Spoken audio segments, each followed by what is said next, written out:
Greetings, Collective. Thank you for joining me on this, the third video of we are working on the true crime of Suzanne Morphew. This video is going to be questions that I have formulated to ask the oracle cards so that we can help. I don't know if there's anything more that needs to be done, or any of you other true crime investigators, some possible things that maybe have been missed or something that needs to be reinforced. So I do have some questions here. I'm going to be asking them. It's a series of 7 questions, so it shouldn't take too long. This shouldn't be a very long video. Before we get started, let's do a quick prayer. Most High, guardian angels, ancestors, spirit guides, please watch over myself and all present as I relay these messages. Please block and return to sender with immediate karmic backfire any negative influences in this energy. Thank you. All right, so what I'm using is the True Crime Oracle cards. And I went and I found some questions that you ask oracle cards, and then I formulated them. I took some of them out of this list that I was reading, and I changed the wording to be more specific towards answering for true crime. So the first question is going to be, what are officials not seeing about the situation right now? All right, so the question is, what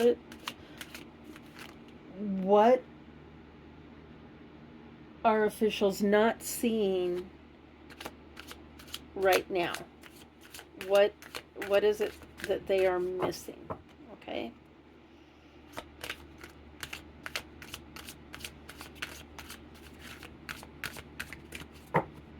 When I was shuffling these earlier, the cards just couldn't stay in the deck. They were all flying out. What are officials not seeing right now? What are they missing?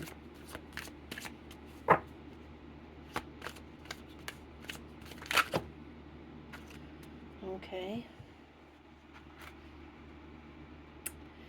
The evidence unfolds. Gather and review all available evidence, document your findings, and evaluate their significance. Corroborate different pieces of information to build a comprehensive understanding. So it's probably what they're doing right now. They're probably going back over everything, and it's like a big puzzle. They have to put it all together. The case files. Organize your information systematically. Keep detailed records and review your case files regularly. Structured documentation will aid in thorough analysis and decision making.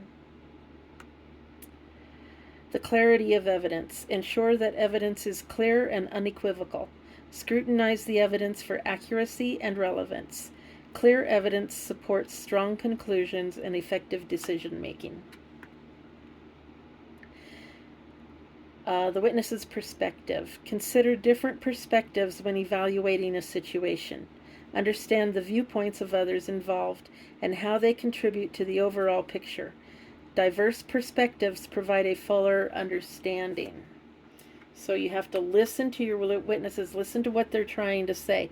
Sometimes their words don't always express what they're truly trying to communicate.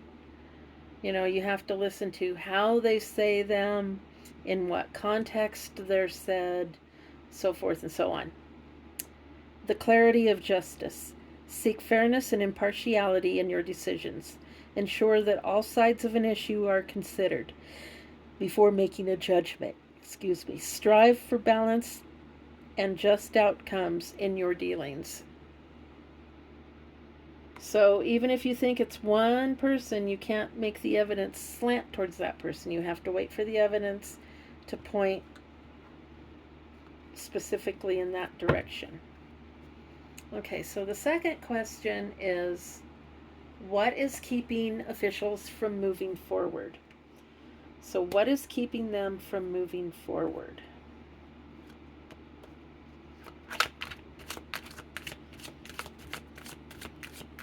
What clues can they look for to help them move forward?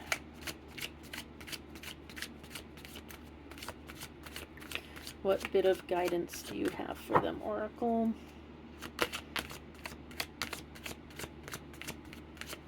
To help them move forward.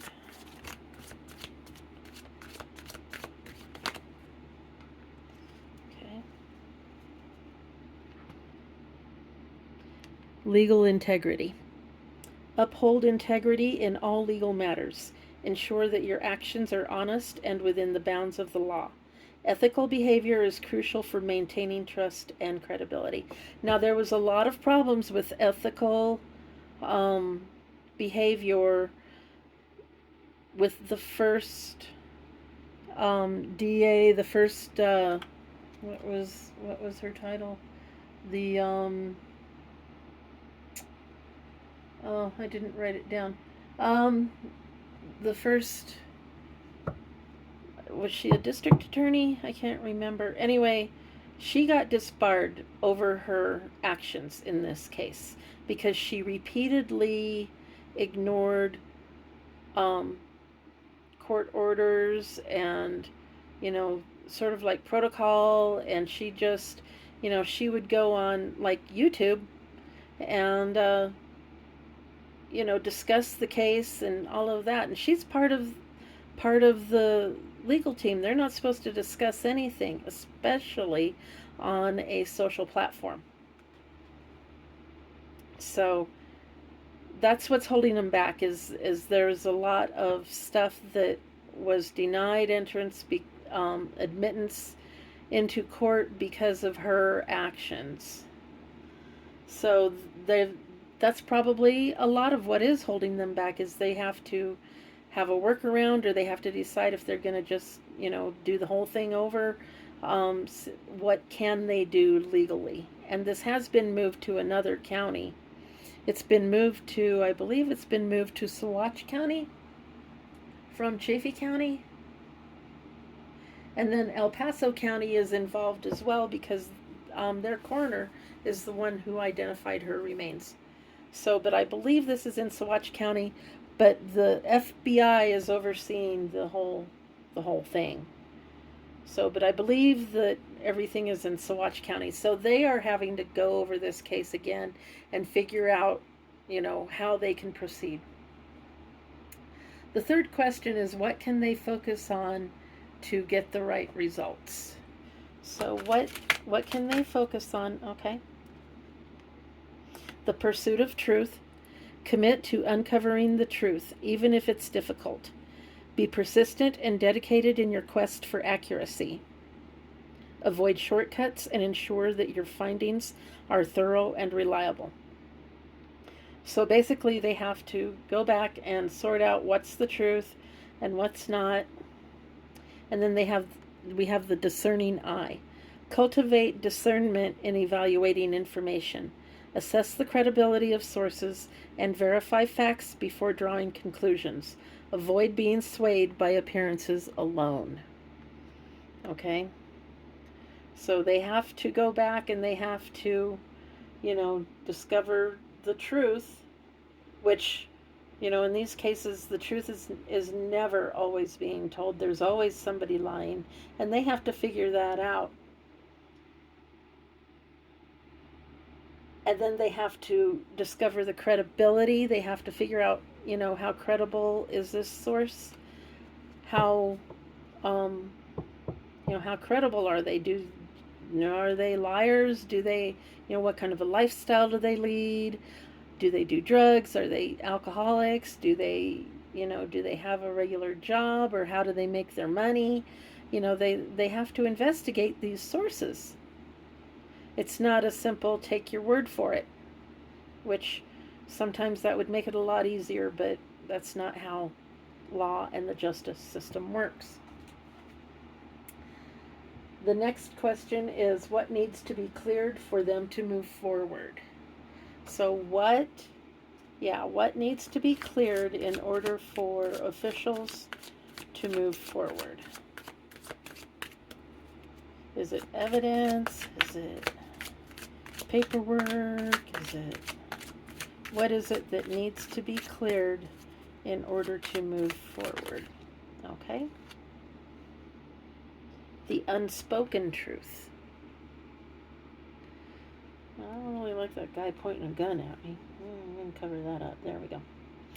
Pay attention to what is not said. Nonverbal cues and unspoken words can provide significant insights. Look for underlying messages in communication and interactions. So yeah, when they're interviewing people, and they're having to probably go back and do all these interviews and everything over, they may be starting the case, from scratch again. It's been known to happen. And so they, again, like I said earlier, they have to look for what these people, not only what they say verbally, but what kind of nonverbal cues do they give? Do they maintain eye contact? Are they nervous? Are they calm? Do they try to change the subject? All that stuff plays into it. You just keep that there. So the next question is, what do they need right now? What is it that they need right now? Their immediate need. What is their immediate need for the officials? All right, we have the investigator's path. Approach your challenges with a detective's mindset. Break down complex situations into smaller parts and methodically analyze each element. Stay focused on uncovering the core issues. So it's like you have this great big piece of pie, and you have to cut it into smaller pieces, and then that piece you have to cut down into bite-sized pieces, and then when you have the bite-sized pieces, then you figure out what is in the pie. For instance, if it's like a turkey pot pie, you have the crust, you have the turkey, you have the vegetables, and which vegetables are they? And then you have the gravy. What kind of gravy is it? And, each individual piece makes up the whole, and that's how you get the flavor. That might be a bad analogy. I don't know. The transparent truth. This is what they need right now. So they need to investigate each element. The transparent truth. Strive for transparency in your actions and communications. Ensure that your intentions and motives are clear to others. Openness fosters trust and avoids misunderstandings. So when you are talking to people, you have to be transparent. Without revealing everything that you know, you still have to be open and honest with them as much as you can. There are certain things you can't discuss, obviously. But, if you can't discuss it, just simply say, I can't discuss that. But what I can discuss is this, blah, blah, blah, blah, blah. And then we have the legal framework. Familiarize yourself with the legal framework surrounding your issue. Understand the rules, regulations, and precedents that apply. A solid grasp of the legal context will aid in effective problem solving. So they have to figure out what laws were in effect at the time of, her incident. And then, because laws could have changed since then. It's been since 2020, this is 2024, it's been 4 years. Something could have changed that might allow them to do something they weren't allowed to do, or it might not allow them to do something that they were allowed to do. So, they have to be on top of that. And then the forensic details. So they're looking at forensics, and they did find her body, and, according to forensics, what killed her was drugs that were used to paralyze. Oh, I can't remember the word but it basically, when you're a hunter, these drugs are used to paralyze an animal. So let's say you shot the animal and they are still fighting you, but the wound is fatal. So it's an injectable, I believe, and it paralyzes them. And that's what killed her. Pay attention to minute details in your investigation. Small clues can often lead to significant discoveries. Thorough examination of details is crucial for accurate conclusions. So forensics, it's not just going over the body, it's going over every piece of evidence that they collect. They have to look for fingerprints, and they have to look for blood and hair and all of that, but they also have to look at the condition it's in. Are there rips, cuts, tears? What kind of condition is everything in? And they have to be able to kind of put it together like a puzzle and see, and try to do like maybe a before and after and see what's different. And what's different is where the information most likely lies. So now we're on 1, 2, 3, 4, 5. We're on question number 6. What are they not seeing about the current situation? So what is it that they're not seeing? What are they overlooking? Or what is being overlooked? Not necessarily intentionally or anything like that, but what are they missing? Oh, this is a lot. Okay. The clarity of purpose. Define your goals and objectives clearly. Understand the purpose behind your actions and decisions. A clear sense of purpose will guide you effectively through your end works. Or your endeavors. I'm sorry. End works. I don't know where that came from. Through your endeavors. The truthful testimony. Ensure that your statements and accounts are accurate and honest. Your testimony should reflect the truth as you understand it. Integrity and communication is essential for trust and credibility. So don't worry about using big fancy words or anything like that. Just make sure that your testimony is truthful and that you are telling the truth. And, honesty and truthfulness are not necessarily the same thing. You can be honest and still tell a lie. It can be done. The truth revealed. Embrace the revelations that come to light. When faced with new information, analyze it thoroughly and consider its implications. Accepting the truth, even if it's uncomfortable, will lead to clarity. So they're having to discern the truth and clarity. Okay, and this one flipped out. The forensic insight. Analyze situations with precision and detail. Use logical reasoning to dissect and understand complex scenarios. Apply a forensic approach to uncover all relevant facts. Okay?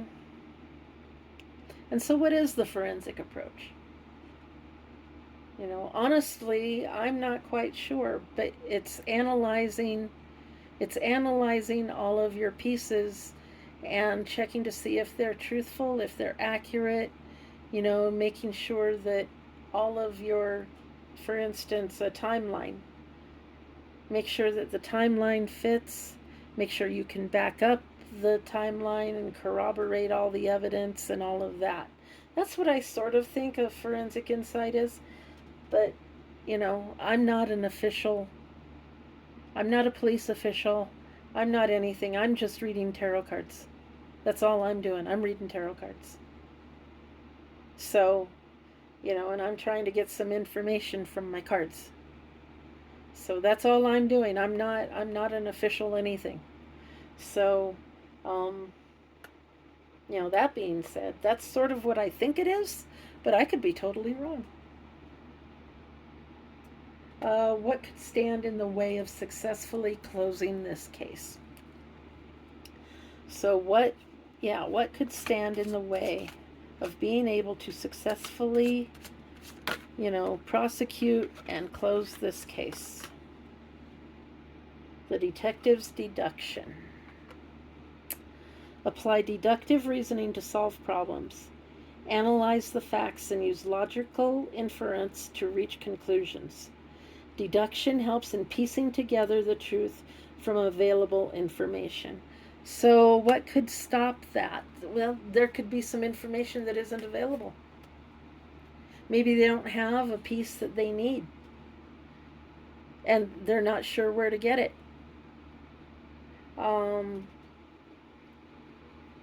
It could be somebody's reaching the wrong deduction. You know, they think that this did it, but when in actuality, if you put all the evidence together, it points in this direction. You know, who knows? But the last one, deduction helps in piecing together the truth from available information. And that's the part that sticks out to me. It's available information. So they need to make sure that they have all the information that's available out there. Okay, so folks, that's the end of this reading. Thank you for all the likes, shares, comments, and subscribes. I truly do appreciate each and every one of you. Please remember to hit the notification bell on the way out so that you know when I upload next. And until next time, this is Spiritual Divine Guidance saying, until next time, stay safe, be warm, peace and love.